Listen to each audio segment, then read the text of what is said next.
down at St. Peter's Church and I'm about to have a conversation with Father Fabrizio Pesce about mindfulness and spirituality. Father Fabrizio, so lovely to meet you. For anybody who is watching this, who's never heard of mindfulness before, can you just give us a little bit of background as to what it is? Well, thank you for coming and visiting us. We're actually in the place where mindfulness happens. So what is mindfulness? Mindfulness is very much in our tradition related to meditation and contemplation. Mindfulness means a way of living. So you live your life mindful. So awareness is actually a key point, is central to mindfulness, being aware of who you are, what you do, how you live your life. So all this is related to mindfulness, which is a buzzword right now, and everybody talks about mindfulness, but actually it means many things, so it needs like a sort of explanation for people to understand what we're talking about. Yeah, absolutely. You said, exactly the right thing there. It's such a buzzword, but for some people out there, it might be a bit of a misconception because people might not actually know how they can incorporate this appropriately into their lives. So what kind of workshops are you putting on here at St. Peter's Church?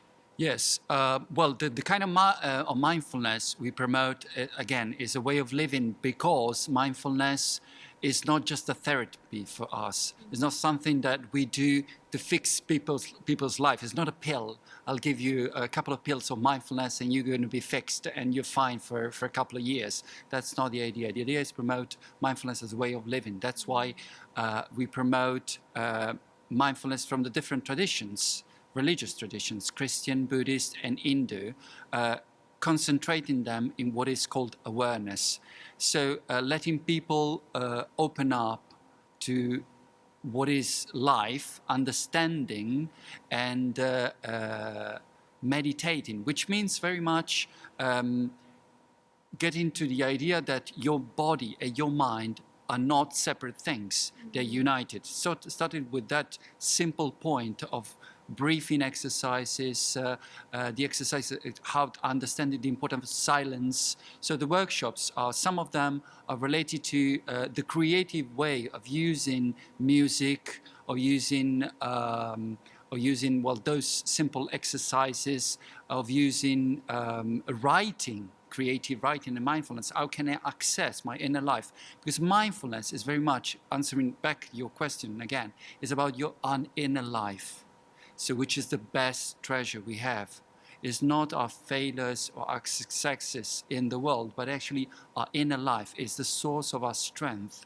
And if we don't nurture our inner life, what we got left is, and the inner life is very much where we learn how to enjoy life, to be happy. Yeah. And you don't want to be happy for a couple of weeks. You want to be happy for the length of your life. So how can you do that? How can we share with people what we have learned through experience? Well, mindfulness is very much about that. And obviously we're in a Christian church right now, so to do these workshops, do you have to be Christian? Do you have to follow that specific faith? No, you don't have to. Actually, many of the people who came to our last courses in 2018 were non-Christian. Oh, wow. So many of them, some of them are church people looking for a different way to look at our faith and also their faith experience. But also many non-Christian people, even people who doesn't really have any attachment to a church, they came and they found, they could relate to what we were teaching or sharing with them. So no, absolutely not. This is open. That's why we teach from the different traditions, and Christian, Buddhist, and Hindu, but not being ashamed of who we are. I mean, we're Christian in a Christian church, and this is very much the space we use for our workshops and courses. Yeah.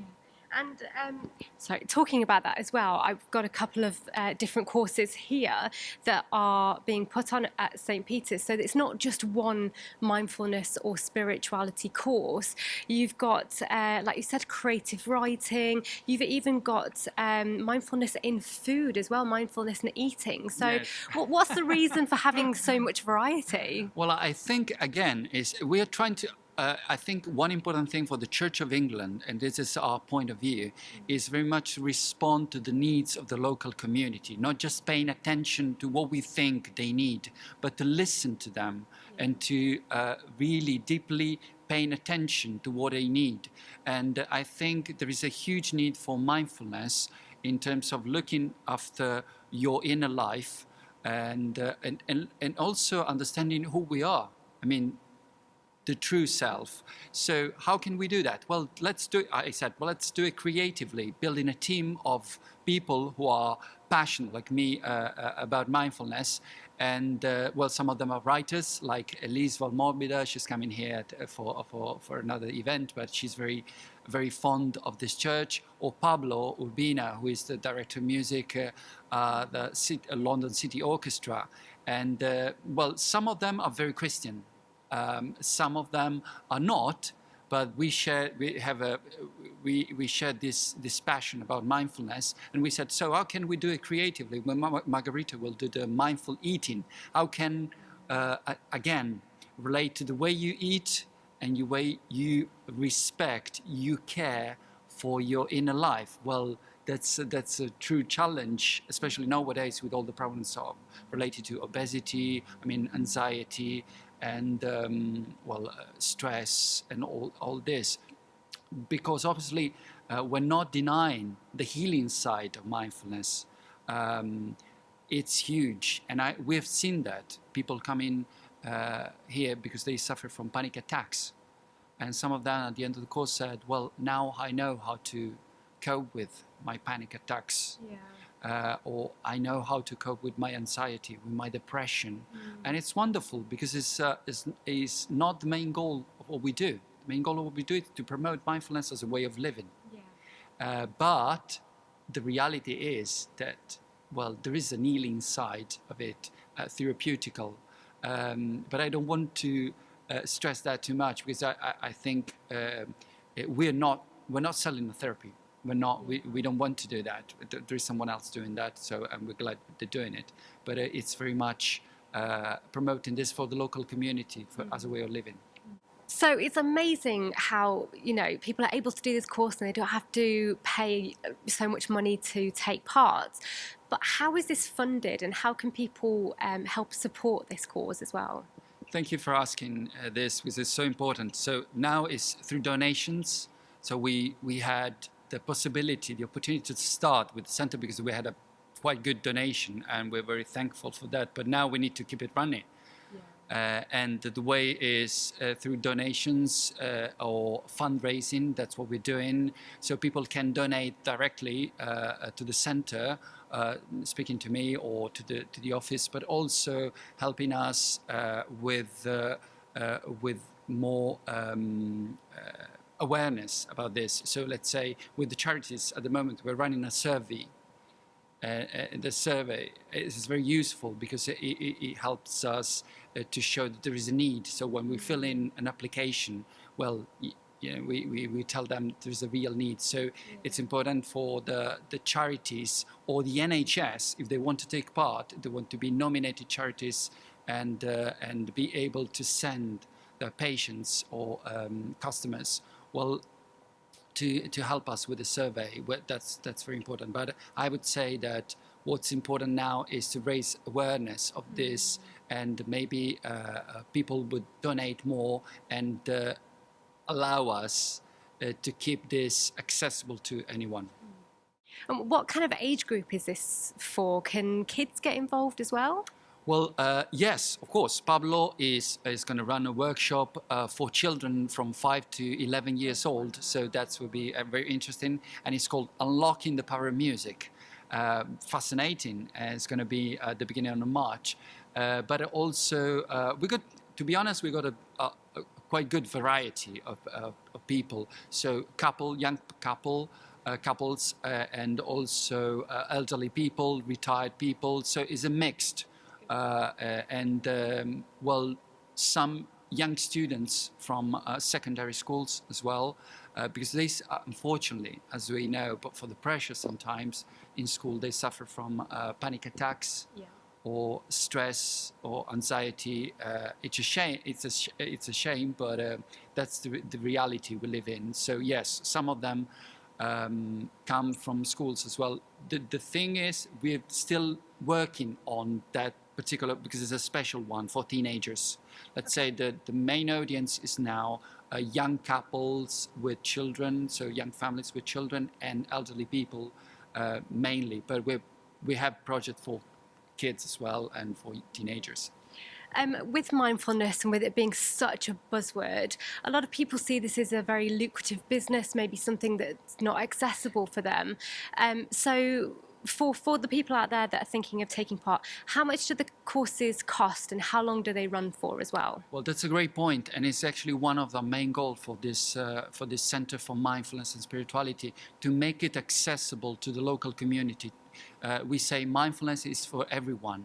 So anyone who would like to come is very welcome. Actually, we ask for a small fee for each one of the courses, and it's very symbolic. We're not asking for money, and we work with nominated charities. At the moment, we are partnering with the Upper Room, the local NHS, the Amber Trust and Mulberry Centre. So the Mulberry Centre works, as you probably know, with patients suffering because of cancer, and the Amber Trust works with children who suffer because, well, they're blind or partially sighted, and they work therapeutically through music. So, and Pablo is one of the members of our team is very excited about this, because obviously it's about mindfulness and music for them. Yeah. How can we help them? So yes, and for them it's free.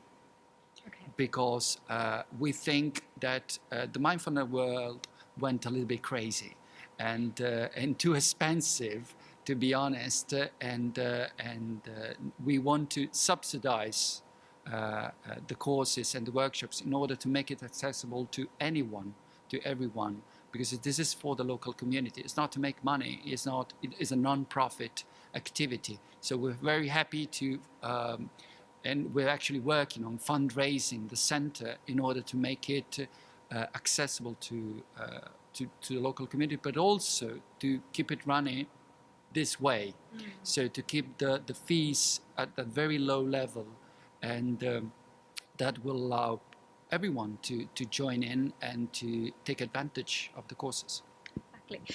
So how can people sign up? How can they get involved? So there are, well, different ways. Obviously, we try to reach offline, online. So offline is the leaflets, the posters that we're trying to circulate in the neighborhood everywhere. But also they can go to the website, which is very simple. It's St. Peter's Centre for Mindfulness.co.uk.